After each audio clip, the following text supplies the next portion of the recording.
I just got off the phone with the president. I talked to him twice today, and after weeks of negotiations, we have come to an agreement in principle.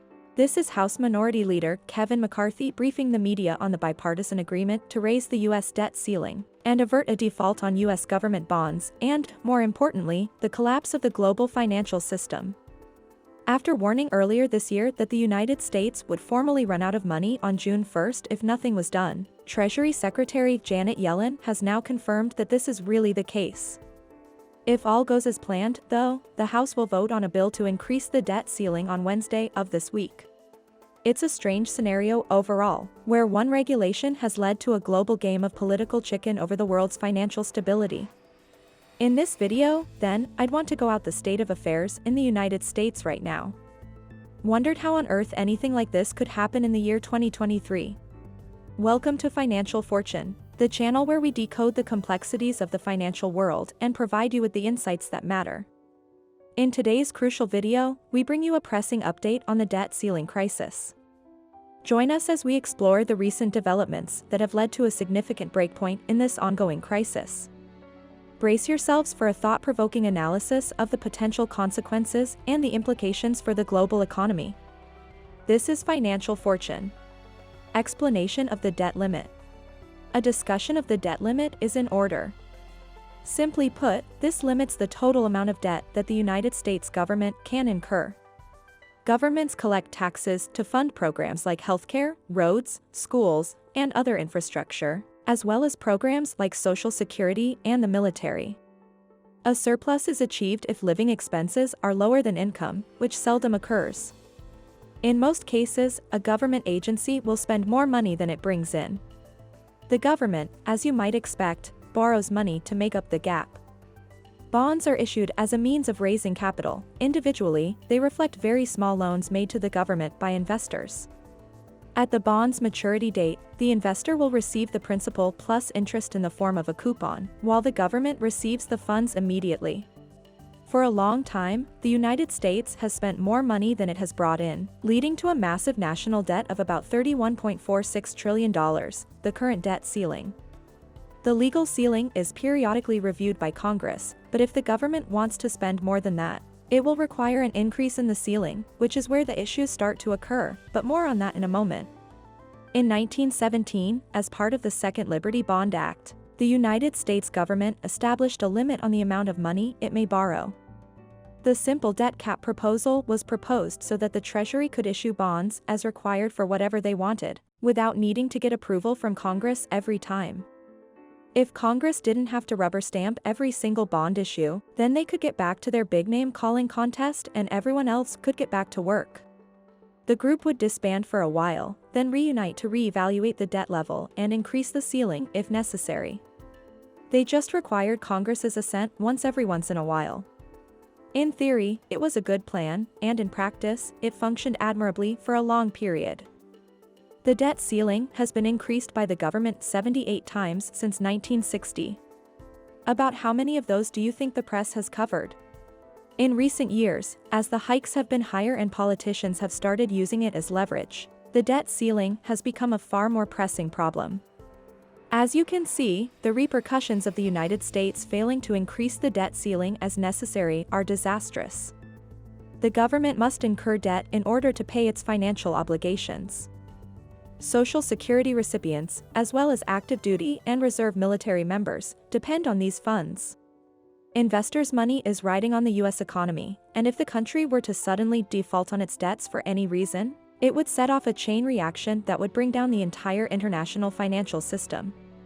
The White House has admitted that a breach of the U.S. debt ceiling will have devastating effects for the U.S. economy's adversaries. Forecasts suggest the stock market may drop 45 points in a single quarter, and over 8 million jobs might be lost. And the United States alone.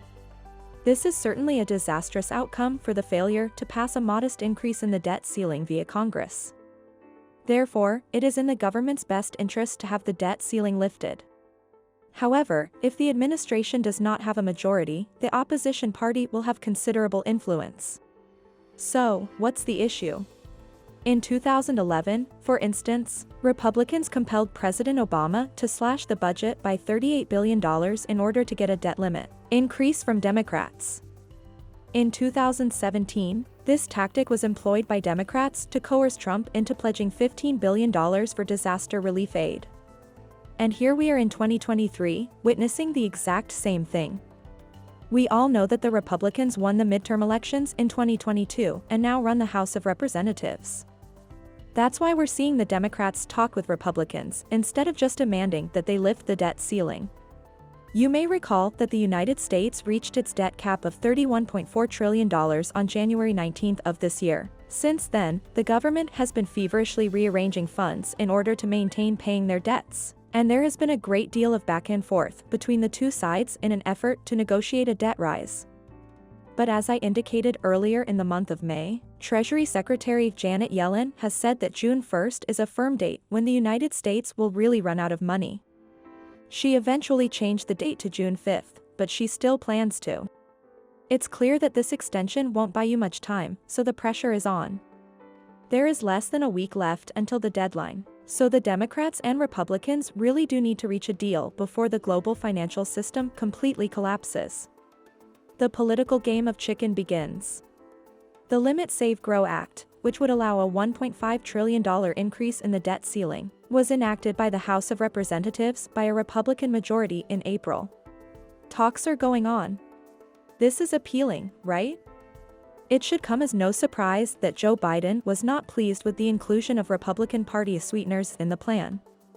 To be more specific, the plan would reduce government spending by $4.5 trillion over a decade, including $4 trillion in policy savings and $500 billion in interest savings.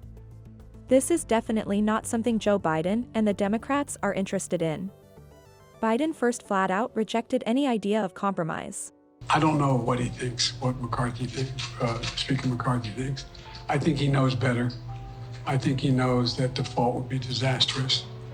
And I think he knows what he's passed could not possibly pass anywhere in the Congress. It's dead on arrival.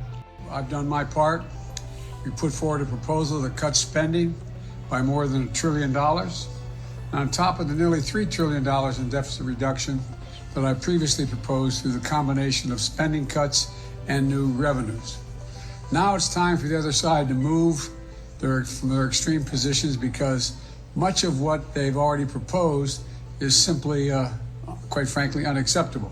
However, while this showed that the president was open to compromise, a few issues remained. There was no real agreement between the two sides. The deadline was rapidly approaching, and Congress still hadn't approved the terms. That's why it got so much attention when House Speaker Kevin McCarthy said it last Sunday.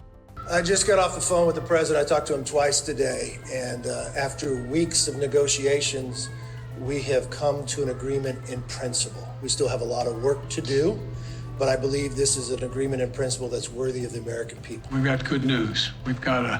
Just spoke with Speaker McCarthy, and we've reached a bipartisan budget agreement that we're ready to move to the full Congress. And it takes the threat of catastrophic default off the table, protects our hard-earned and historic economic recovery, and the agreement also represents a compromise, which means no one got everything they want. Without a question, this is a hugely positive development toward raising the debt ceiling. Of course, this isn't the final destination. The law must now be presented to and passed by Congress, which is expected to happen on Wednesday of this week. Still, the optimist will insist that progress has been made since at least both parties are discussing a common ground, and, within the last day or two, we have seen some of the bill's key provisions. And that concludes our insightful analysis of the breakpoint reached in the debt ceiling crisis. We hope this video has provided you with valuable perspectives and a deeper understanding of the challenges surrounding this critical issue. Remember to like, subscribe, and hit the notification bell to stay updated with our latest videos. At Financial Fortune, we remain dedicated to equipping you with the knowledge to make informed financial decisions. Thank you for joining us today. Until next time, may your financial path be guided by stability and prosperity. This is Financial Fortune, signing off.